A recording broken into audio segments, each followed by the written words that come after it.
As I sat at the grand mahogany dining table, my fingers idly tapped against its polished surface.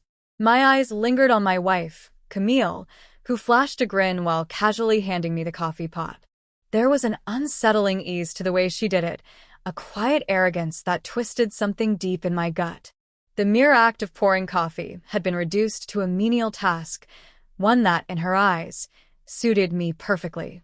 "Dear, sit toward the back," she remarked, her tone dripping with condescension. Laughter rippled across the room, mingling with the soft clinking of crystal glasses and the gentle rustling of fine linen napkins. Camille's family, a collection of haughty business elites, barely acknowledged my presence. They were far too engrossed in themselves, confident in their own importance. At the head of the table sat Gerald, Camille's father, his silver hair meticulously combed back, his black suit tailored to perfection. A man of numbers and acquisitions, he thrived in boardrooms where power was currency. I had never truly earned his approval, only tolerated at best. Beside him, Lorraine, my mother-in-law, delicately dabbed the corner of her lips with a silk handkerchief. Her gaze had always held a thinly veiled contempt for me, as though Camille's marriage to me had tainted their family's prestige. The diamond bracelet on her wrist caught the chandelier's glow, a stark reminder of the world she believed her daughter had forsaken. Then there was Lucas, Camille's older brother and the family's golden child, destined to inherit their empire. He barely spared me a glance, too preoccupied with checking stock prices and responding to emails. To him, a business deal held far greater significance than the man who had been married to his sister for 5 years. 5 years of swallowing my pride. 5 years of carefully measured words, of maintaining peace, of playing the role of the accommodating husband who stayed in the background while his wife's family reigned supreme. But tonight would be different. I glanced at my watch, a small smile tugging at the corner of my lips. They had no idea that a single conversation was about to upend their world in ways they never could have foreseen.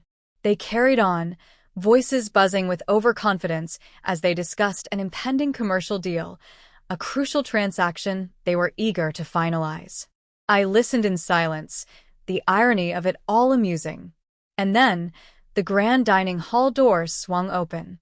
The room fell into a sudden hush. Richard Connor strode in, dressed impeccably, his presence commanding attention the moment he entered. He was the CEO of the very company Camille's family was desperately trying to negotiate with. His gaze swept across the room before landing on me, and then he froze. It was subtle at first. A flicker of familiarity crossed his expression before it sharpened into something else. Recognition. Surprise. Perhaps even disbelief.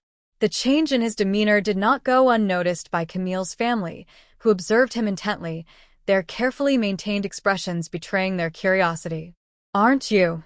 Richard's voice trailed off, uncertainty creeping in as realization dawned. Silence gripped the room like a vice. A sharp gasp cut through the air as Lorraine's champagne glass slipped from her grasp, shattering against the floor. The sound rang through the space, but all eyes were fixed on me.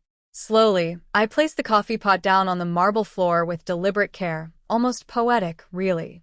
The only sound that followed was Camille's barely concealed smirk, the soft clatter of porcelain meeting stone. Gerald cleared his throat, but the authority in his voice had been replaced by something far more uncertain. His grip on his fork tightened as he spoke. "There must be some mistake," he muttered, voice strained. "This is just." But Richard wasn't looking at Gerald. His gaze remained locked on me, and for the first time, the son-in-law they had dismissed as insignificant commanded their full, undivided attention. Leaning back in my chair, I let the silence stretch, savoring the moment. They were finally beginning to realize the ground beneath them was shifting. The carefully constructed illusion of their dominance was beginning to crack. And soon enough, they would come to understand just how much they had miscalculated. I remained still, silent, letting the weight of the moment settle over them, letting them drown in the uncertainty, feel the creeping tendrils of doubt tighten around their confidence. Camille was the first to crack. Her smirk faded, replaced by a pale expression that stood in stark contrast against the white tablecloth. Her fingers curled into fists, her lips parted as if searching for the right words, any words, to break the unbearable tension. Gerald, ever the businessman, straightened his shoulders and forced a stiff laugh. "You must be mistaken," he said, his voice faltering just slightly. "This is just a misunderstanding." But Richard wasn't buying it. His sharp eyes flicked back to me, searching for confirmation. "You didn't tell them, did you?" Richard asked, his voice laced with realization. I leaned forward, finally deciding to engage. A slow smirk tugged at my lips. "Tell them." I exhaled, savoring the moment. No, I thought it would be more entertaining this way. Camille, my ever-unfaithful wife, turned rigid.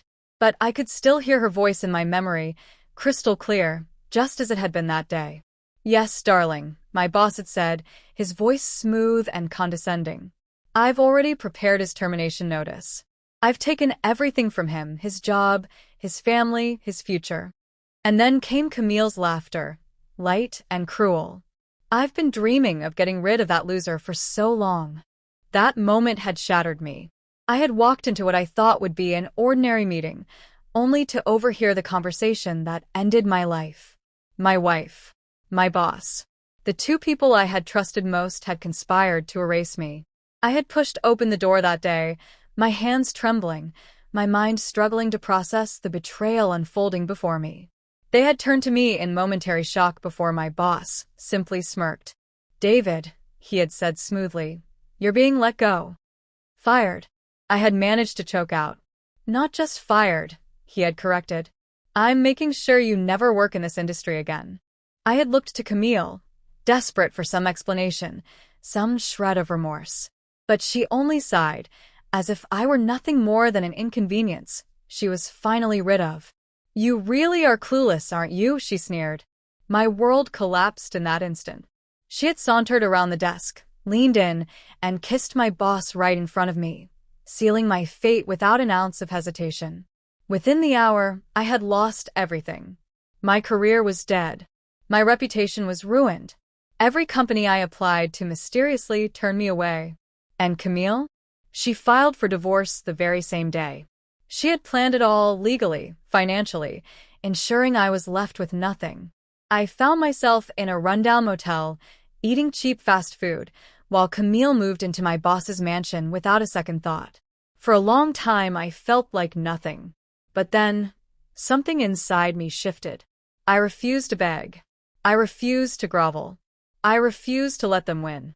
I left town, determined to rebuild from the ground up. The next 5 years were brutal. I took whatever jobs I could, scraping by while educating myself on business, finance, and power. I took risks, calculated ones. I poured everything into a startup investment firm, and within 2 years, I was making 6 figures. By year 5, I was a multimillionaire. But wealth wasn't enough. I built connections, media moguls, politicians, CEOs. I studied how real power worked.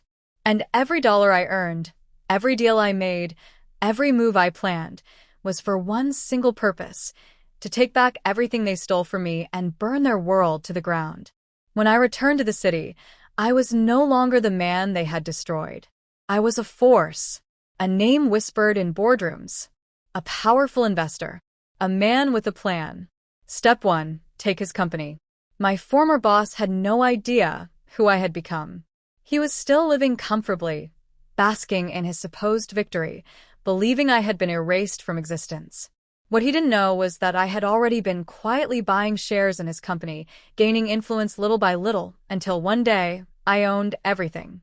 And when I finally walked into his office, his empire now under my control, he paled. His breath hitched. His fingers twitched. "David," he stammered. I smiled coldly. "It's Mr. Carter now."